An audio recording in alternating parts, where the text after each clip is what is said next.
हमारी नई सीरीज आ रही है ट्विन फ्लेम यूनियन स्टेजेस, उसका ये इंट्रोडक्टरी वीडियो है।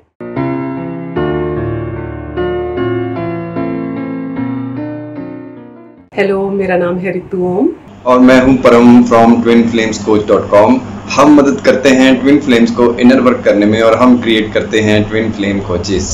हम जनरली सुनते या पढ़ते हैं कि नेसेसिटी होती है हमें कि हम अपनी एनर्जीज को बैलेंस करें एक ट्विन फ्लेम कनेक्शन में। और अब जो हमारे आसपास की हाई फ्रीक्वेंसीज एनर्जीज हैं उसकी वजह से बैलेंसिंग की जो ज़रूरत है वो और भी ज़्यादा बढ़ गई है और भी ज़्यादा चैलेंजिंग हो गई है। आप हो सकता है फील करते हो हर न्यू मून पे या फुल मून पे कि जो आपकी इमोशनल स्टेट है वो काफ़ी ज़्यादा हाई हो जाती है। तो चलिए समझते हैं कि सबसे पहले कि एनर्जी का मीनिंग क्या होता है। इसको समझने के लिए चलिए एज्यूम करते हैं कि जो सारे तरह की इमोशंस होती हैं, जो भी आप फील करते हैं, उनकी डिफरेंट तरह की एनर्जीज होती हैं। तो कुछ एक इमोशंस की जो एनर्जी होती है वो बहुत हैवी होती है, इसलिए उनको लोअर एनर्जी भी कहते हैं, जैसे कि गिल्ट हो गया, शेम हो गया, ग्रीफ, फियर। और कुछ एक इमोशंस होती हैं जिनकी की एनर्जी जो होती है वो बहुत लाइट होती है और इसीलिए उनको हायर एनर्जी भी कहते हैं, जैसे कि अनकंडीशनल लव, जॉय, पीस। तो अब ये क्वेश्चन उठता है कि हम हायर एनर्जी में कैसे रहें और हायर एनर्जी में रहने पर कैसा फील हो, और आप कैसे बता सकते हैं कि आप इस जर्नी में प्रोग्रेस कर रहे हैं कि नहीं। इससे पहले कि हम इन सवालों का जवाब दें, पहले आपको ये समझना होगा कि जो भी हो रहा है ट्विन फ्लेम कनेक्शन में वो किसी रीजन से ही हो रहा है और वो आपकी सोल के द्वारा ही गाइड किया जा रहा है। अपने पिछले कुछ वीडियोस में हमने डिस्कस किया था कि ट्विन्स एग्जैक्टली वो सिचुएशंस एक दूसरे को प्रेजेंट करते हैं जो कि उन्हें हील करने की जरूरत होती है ताकि वो दोनों हील हो सके और ग्रो कर सके। हो सकता है आपके ट्विन चीट कर रहे हों ताकि आप चीटिंग की पेन को हील कर सकें जो कि ऑलरेडी आपके सबकॉन्शियस में है, या फिर आपके ट्विन किसी के साथ मैरिड हो रहे हैं ताकि आप एक एक्सेप्टेंस की स्टेट में पहुंच सकें अपने ट्विन के पार्टनर के लिए भी। आपकी फ्री विल पर डिपेंड करता है कि आप इसको एक्सेलरेट करते हैं या इस प्रोसेस को डिले करते हैं और लूप में घूमते रहते हैं। इसका मतलब है कि आप पेन को हील भी कर सकते हैं, एक्सेप्टेंस डेवलप कर सकते हैं और सीख सकते हैं कि डिटैच कैसे हुआ जाए सिचुएशन से, या फिर आप एक लूप में रह सकते हैं, कंप्लेनिंग कर सकते हैं, शिकायत कर सकते हैं जो भी हो गया है आपके साथ, और फिर से हर्ट होते रहें जब तक कि आप इसको हील करना सीख ना लें। तो ये जर्नी क्यों टफ है? ये जर्नी चैलेंजिंग और टफ होती है शुरू में, क्योंकि आपको कम्प्लीटली ब्रेक डाउन होना होता है और अपने सारे ट्रॉमास हैं उसको शेड करना होता है, और जो भी हमारी पास्ट से हमने सोसाइटी प्रोग्रामिंग सीखी है उसको भी शेड करना होता है। तो इसीलिए ताकि आप अपने आप को रीबिल्ड कर सकें on all levels, mentally, emotionally and physically, to a state जहाँ पे कि आप सारे ट्रिगर्स को हैंडल कर सकें, अपसेट्स को हैंडल कर सकें बहुत ही क्विकली और इफेक्टिवली। जैसे कि सोसाइटी प्रोग्रामिंग में आ जाता है कि आपके रिलीजियस कंडीशनिंग जो कि आपको सुपीरियर या डिफरेंट फील करवाती है दूसरे रिलीजन से के मुकाबले में, और इसमें इंक्लूड होता है आपका सोशल स्टेटस, इकोनॉमिक स्टेटस और इस तरह की और भी चीज़ें। और ये जो चीज़ें होती हैं ये कंडीशन कर जाती हैं आपको कि आप एक पर्टिकुलर तरीके से बिहेव करते हैं। सारे ट्रॉमास को शेड करने का मतलब है कि आपके सिस्टम को ज़रूरत है उन सभी इमोशन से छुटकारा पाने की जो कि आपको हैवी फील कराती हैं, ताकि आप एफर्टलेसली लाइटर इमोशनल स्टेट में रह सकें, जो कि एक स्टेट है लाइट की, लव की। अगर आपका सिस्टम फ्री नहीं है हैवियर इमोशंस से तो आप हैंडल नहीं कर पाएंगे हायर इमोशंस को ज़्यादा समय के लिए। पिछली वीडियो में हमने डिस्कस किया कि आपका नर्वस सिस्टम अभी रेडी नहीं है कि आप लाइटर और प्लेजरेबल इमोशंस को हैंडल कर सकें एक लंबे समय के लिए। आपकी बॉडी सिंपली बर्नआउट हो जाएगी, जैसे कि एक नर्वस ब्रेकडाउन हो जाएगा अगर आपका नर्वस सिस्टम तैयार नहीं है कि आप जो है हायर और लाइटर इमोशन स्टेट में लंबे समय के लिए रह सकें। इसीलिए जो आप है वो प्रोग्रेस करते हैं बहुत ग्रेजुअली।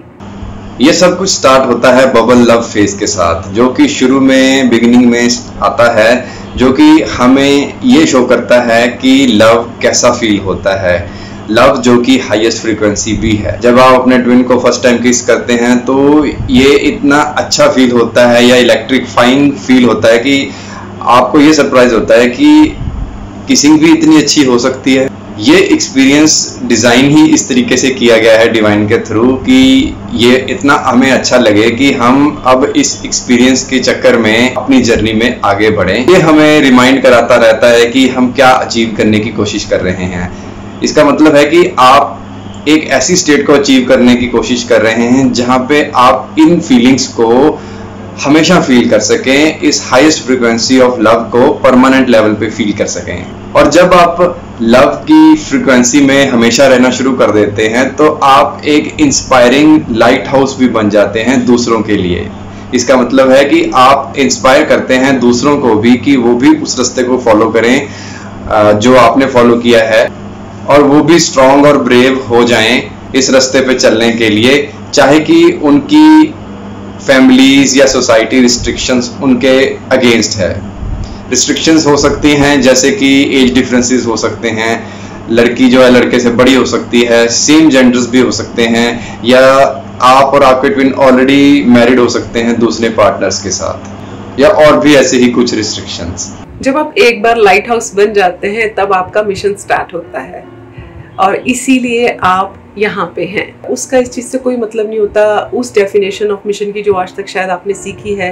मिशन का ये मतलब नहीं है कि आप फाइट कर रहे हैं टू चेंज अदर्स और टू चेंज द वर्ल्ड। आप जिस मिशन में हैं वो ये है कि आप जॉयफुल लाइफ जी सकें, एम्पावर्ड और इंटरडिपेंडेंट हो जो दूसरे लाइट हाउसेस के बीच में, ताकि आप एक डिफरेंट वे ऑफ लाइफ को दिखा सकें जो कि अनकंडीशनल लव के ऊपर बेस्ड है। आप डेफिनेटली इसलिए नहीं आए हैं कि आप फॉल इन लव हो जाएं अपने पार्टनर के साथ और एक कहते ना घर घर खेले।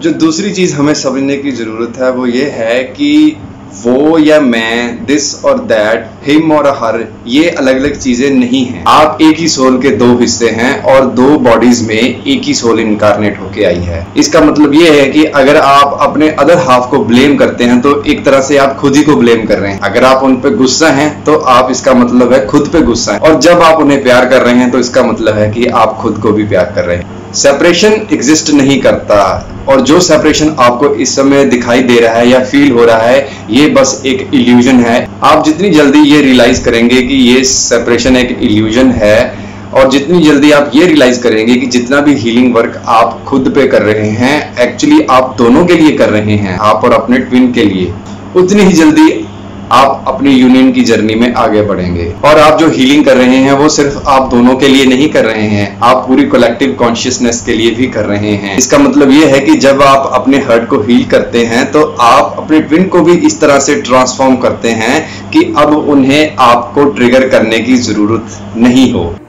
एक क्वेश्चन हमेशा आता है ट्विंस की तरफ से कि हमें ही क्यों सारा काम करना पड़ता है। आप देख सकते हैं कि ये क्वेश्चन अब अननेसेसरी है, क्योंकि आई जो है वो तो एग्जिस्ट ही नहीं करता ट्विन फ्लेम कनेक्शन में। आई वर्ड तो होल यूनिवर्स में ही कहीं एग्जिस्ट नहीं करता, जो कि आप इस बारे में अपनी जर्नी में थोड़ा आगे जाके सीखेंगे। आपके अदर हाफ है वो भी उतना को काम कर रहे हैं बाय एक्टिंग इन अ वे जो कि ज़रूरत है ताकि आप अपनी होलनेस को याद रख सकें। फिर भी अगर आपको इस बारे में डिटेल्ड आंसर चाहिए तो आप हमारी पिछली वीडियो को देख सकते हैं। चलिए इस पे एक नजर डालते हैं एनर्जेटिक पॉइंट ऑफ व्यू के साथ। ट्विन फ्लेम कनेक्शन में आप और आपके ट्विन एनर्जेटिकली हमेशा कनेक्टेड हैं, इटर्नली। और जब आप अपने हर्ट्स को हील करते हैं, आप अपनी फ्रीक्वेंसी को रेज करते हैं, तो आपका जो अदर पार्ट है यानी कि आपका ट्विन है, उसके पास और कोई चांस ही नहीं है या ऑप्शन ही नहीं है, उसको अडॉप्ट करना ही पड़ेगा हायर लेवल को। हम ये कह सकते हैं कि आप उनको भी एनर्जेटिकली इंस्पायर कर रहे हैं, और जब ये होता है तो आप अपने ट्विन को भी हाईएस्ट पॉसिबल फ्रीक्वेंसी में राइज होने में मदद कर रहे हैं, जो कि पॉसिबल है इन फिजिकल बॉडीज में। ये एनर्जेटिक मैच बहुत जरूरी है रीयूनाइट होने के लिए। इससे पहले कि आप एनर्जेटिकली मैच कर सके, आपको तब तक ब्लॉक रखा जाता है एनर्जेटिकली कि आप एक दूसरे के पास ना आ सकें। इसीलिए आप इतनी ऑब्स्टेकल्स को एक्सपीरियंस करते हैं, अजीब से लोगों के बिहेवियर को एक्सपीरियंस करते हैं, या और भी इश्यूज को फेस करते हैं जब कभी आप रीयूनियन फोर्स करने की कोशिश करते हैं। ये इश्यूज एज डिफरेंस के हो सकते हैं, जेंडर के हो सकते हैं, अनवेकन ट्विन का हो सकता है, या ट्विन जो है वो मैरिड है किसी पार्टनर के साथ, या और भी हो सकते हैं।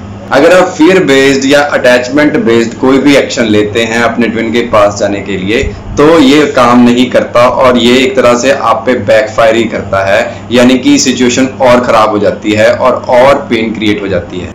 एनर्जेटिकली ये सिंपली पॉसिबल नहीं है कि आप यूनाइट हो सकें जब तक कि आप इस चीज़ के लिए रेडी नहीं हैं, और अदरवाइज ये क्रिएट करता है पेन को और डिसहार्मनी को। जो एनर्जेटिक डिस्टर्बेंस होती है कलेक्टिव पेन की, ट्रॉमास की, वो हमारे चैलेंज को और ऐड कर देती है, क्योंकि इस यूनिवर्स में कुछ भी अलग नहीं। जो एक कलेक्टिव पेन है जो कि सप्रेशन किया जाता है फेमिनिन क्वालिटीज़ का, जैसे कि उनकी सेक्सुअल और क्रिएटिव पावर को लेके, और जो ये वल्नरेबिलिटी है आजकल बहुत ही बड़े पैमाने पे सरफेस हो रही हैं। पूरे वर्ल्ड में मैन और विमेन इस चीज़ को लेके स्ट्रगल कर रहे हैं, और आप बिना किसी एनर्जेटिक इम्यून सिस्टम के अभी ये फील कर रहे हैं कि आपको ये पता ही नहीं लग रहा कि अपने आप को इस collective emotional ups and down से कैसे शील्ड किया जाए, कैसे। और इन सब डिस्टर्बेंस के बावजूद भी आपको अपना बैलेंस मेंटेन करना है ताकि आप प्रॉपरली फंक्शन कर सकें और वो सब कर सकें जिसके लिए कि आप यहाँ आए हैं। वो है कि आप अपनी इस स्टेट में लेके आए अपने आप को, जो कि है अनकंडीशनल लव की, और अपनी ज़िंदगी को एक नए इंस्पायरिंग वे से जी सके। तो हम ये कह सकते हैं कि जो कलेक्टिव की एनर्जिक डिस्टर्बेंस है उसके बावजूद भी आपको अपने अंदर एक बैलेंस को मैनेज करना है ताकि आप फंक्शन कर सके प्रॉपरली, जिसके लिए कि आप यहाँ पे आए हैं। तो इसके बाद आती है मैस्कुलिन और फेमिनिन एनर्जी की बैलेंसिंग दोनों ट्विन्स के बीच। इसको डांस ऑफ ट्विन्स भी कहा जाता है, क्योंकि इस बैलेंसिंग प्रोसेस के दौरान एक पुश और पुल डायनामिक चलता रहता है दोनों ट्विन्स के बीच में। ये बहुत ही इंटेंस वे में स्टार्ट होता है स्टार्टिंग में, जबकि रनिंग और चेजिंग शुरू हो जाती है, और क्योंकि सारे फियर्स जो हैं या सारी इनसिक्योरिटीज हैं जो वो सरफेस पे आना शुरू कर देती हैं, और ये स्मूथ होता जाता है जैसे जैसे आप इस प्रोसेस पे आगे बढ़ते जाते हैं। ये 3 फेजेस में प्रोसेस पूरा होता है। कोई टाइट कंपार्टमेंट्स नहीं है 3 फेजेस की आप पहले फेज को पूरा करेंगे तभी सेकंड में जाएंगे, और उसके सेकंड के बाद तभी थर्ड में जाएंगे। ये तीनों फेज चलते रहते हैं एक साथ, जिसमें कि आपकी एनर्जीज बैलेंसिंग में लग जाती हैं। कभी आप एक फेज से दूसरे में चले जाते हैं, फिर वापस आ जाते हैं, दूसरे से तीसरे में थोड़ा सा वापस आ गए, और इस तरीके से ये फेजेस आगे पीछे होते रहते हैं। तो जो ये 3 स्टेजेस हैं यूनियन की वो कुछ इस प्रकार हैं। पहली होती है इंडिविजुअल बैलेंसिंग, जहां पे आप अपने सिस्टम में से लोअर फ्रीक्वेंसीज को या लोअर इमोशंस को क्लियर करते हैं। सेकंड है बैलेंसिंग बिटवीन द ट्विन्स, यानी कि यहाँ पे आप दोनों की एनर्जीज बैलेंस होती हैं एक दूसरे के बीच में। और तीसरी स्टेज है balancing between twins and divine. जब आप दोनों की आपस में एनर्जीज बैलेंस हो जाती हैं तो फिर तीसरी एनर्जी भी बीच में आ जाती है, और वो है डिवाइन की एनर्जी। और जब ये तीनों कंबाइन हो जाती है तो एक गेटवे ओपन अप हो जाता है अनकंडीशनल लव का सोर्स की एनर्जी के साथ, जो कि सबको अपलिफ्ट करता है। इस सीरीज के आने वाले वीडियोस में हम इन 3 स्टेजेस को और डिटेल में एक्सप्लेन करेंगे। अगर आपके कोई क्वेश्चंस हैं और कमेंट्स हैं हमारी इस वीडियो के बारे में, तो आप उसको कमेंट सेक्शन में लिख सकते हैं। ये मेडिटेशन सेशन अवेल करने के लिए आप हमारा टेलीग्राम ग्रुप ज्वाइन कर सकते हैं, और अगर आप इनर वर्क प्रोग्राम में इंटरेस्टेड हैं तो उसकी डिटेल्स जो है वो बॉक्स में दे दी गई हैं, और साथ ही टेलीग्राम ग्रुप का लिंक भी डिस्क्रिप्शन बॉक्स में डाल दिया गया है। और ये अपकमिंग वीडियोस को देखने के लिए आप हमारे YouTube channel twin flames coach Chandigarh को सब्सक्राइब कर सकते हैं। Thank you very much for watching our video, और अब हम मिलते हैं अगली बार। Thank you so much for watching and we see you next time.